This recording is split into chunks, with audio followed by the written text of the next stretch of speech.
कुछ लोगों का मानना ये है कि जो घी होता है उसको खाने से आपका कोलेस्ट्रॉल काफ़ी ज़्यादा बढ़ जाता है।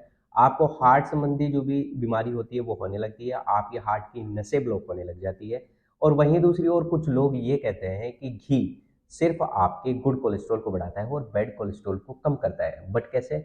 जब आप उसको एक प्रॉपर जो अमाउंट उसकी बताई गई है उसमें लें और उस घी की जो प्रॉपर्टी बताई गई है वो।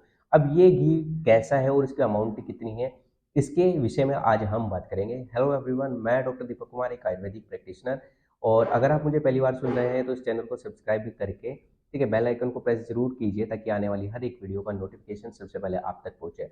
तो आज हम बात करेंगे कि क्या हाई कोलेस्ट्रॉल के जो पेशेंट होते हैं उनको घी खाना चाहिए या नहीं खाना चाहिए। देखिए, सबसे पहले आपको जानना चाहिए कि घी के अंदर काफ़ी सारे कैल्शियम्स, काफ़ी सारे विटामिन और उसके साथ में एक हेल्दी फैट होता है। अब ये हेल्दी फैट आपके कोलेस्ट्रॉल को बढ़ाने का काम तो करता है, बट सिर्फ और सिर्फ आपके गुड कोलेस्ट्रॉल को बढ़ाने का काम करता है। देखिए, हमारे शरीर में दो तरह के कोलेस्ट्रॉल होते हैं जिसका आपने नाम भी सुना होगा, good cholesterol and bad cholesterol.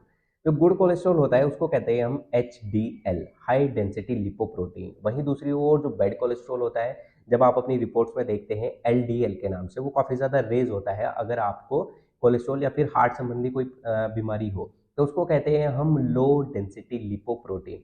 और इसी का काम ये होता है कि ये आपकी नसों को ब्लॉक करने का काम करता है।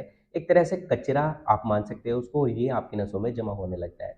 जबकि HDL का काम क्या होता है कि इस LDL को ज़्यादा बढ़ने ना देना, यानी इसको कंट्रोल रखना ताकि आपकी नसों में आपका खून का जो बहाव है वो प्रॉपर तरीके से हो। तो ये क्यों बोलते हैं कि आपका अगर आप घी खाते हैं तो आपके लिए कोलेस्ट्रॉल में अच्छा है, आपके गुड कोलेस्ट्रॉल को ही बढ़ाएगा, आपके बैड कोलेस्ट्रॉल को ये नहीं बढ़ाएगा। देखिए, जो लोगों का ये मानना है कि ये कोलेस्ट्रॉल आपके ये घी आपके कोलेस्ट्रॉल को बढ़ाता है, तो वो बात करते हैं उस घी की जो आयुर्वेद में बताया गया है, जिसकी प्रॉपर्टीज ही बिल्कुल अलग होती है।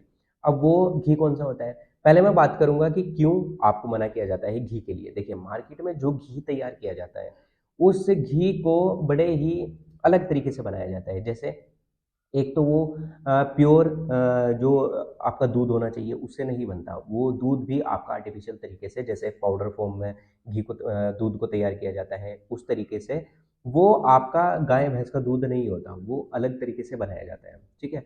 तो सबसे पहली कहानी तो यही आ जाती है। दूसरा, फिर उस दूध से जो मलाई तैयार की जाती है उस मलाई को क्या करते हैं, वो इकट्ठा करते हैं, बार बार इकट्ठा करते रहते हैं। जैसे आज जो मलाई इकट्ठा की उसको रख दिया, फिर कल दूसरी, परसों दूसरी। तो एक तरह से ये जो आप मलाई को इकट्ठा कर रहे हैं ये एक फर्मेंटेड हो गया। ठीक है? ये सड़ जाती है।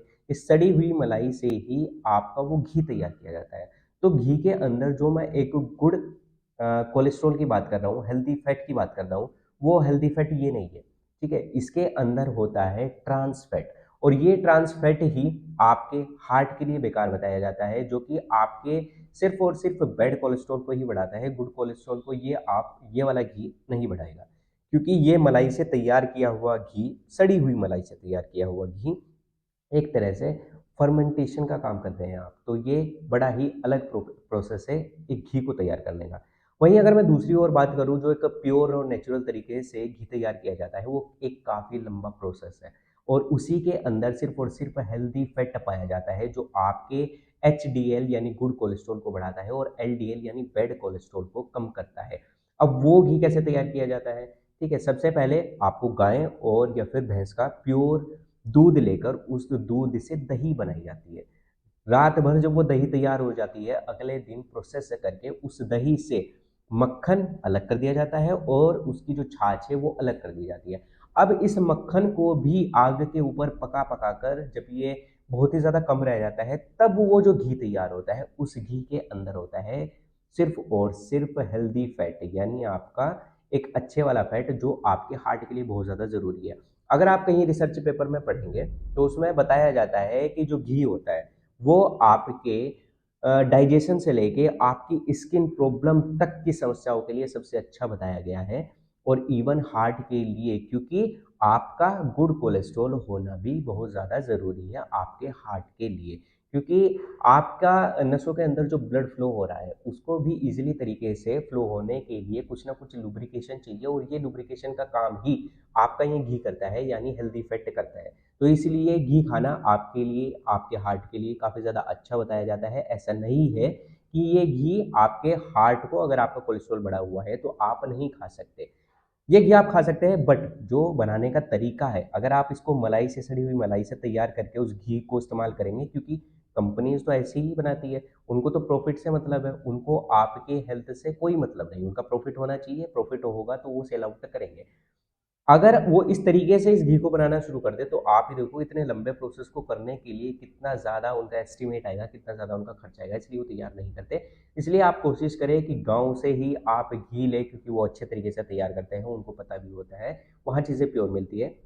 उस घी को आप 2 से 3 चम्मच आप ले सकते हैं। आप कोलेस्ट्रॉल में भी ले सकते हैं, क्योंकि ये आपके लिए ज़रूरी है, आपके लिए, आपके हार्ट के लिए, आपके डाइजेशन के लिए, आपकी स्किन के लिए। तो इसमें कोई दो राय नहीं है कि ये जो घी होता है, ये आपके लिए अच्छा होता है। बट वो कौन-सा होना चाहिए, ये आपको ध्यान रखना है। तो घी आप बेशक खा सकते हैं। होप सो आपका ये डाउट क्लियर हो गया होगा कि आपको कोलेस्ट्रॉल के अंदर घी खाना चाहिए या नहीं खाना चाहिए। मैं बिल्कुल रिकमेंड नहीं कर रहा हूँ कि आपको घी खाना ही चाहिए, ठीक है? मैं सिर्फ़ बता रहा हूँ कि आप कौन-सा घी खाते हैं और किस घी से आपको फ़ायदे मिल सकते हैं और किस घी से आपको नुकसान हो सकते हैं। तो वीडियो अगर आपको पसंद आए तो इसको लाइक कीजिए, शेयर कीजिए।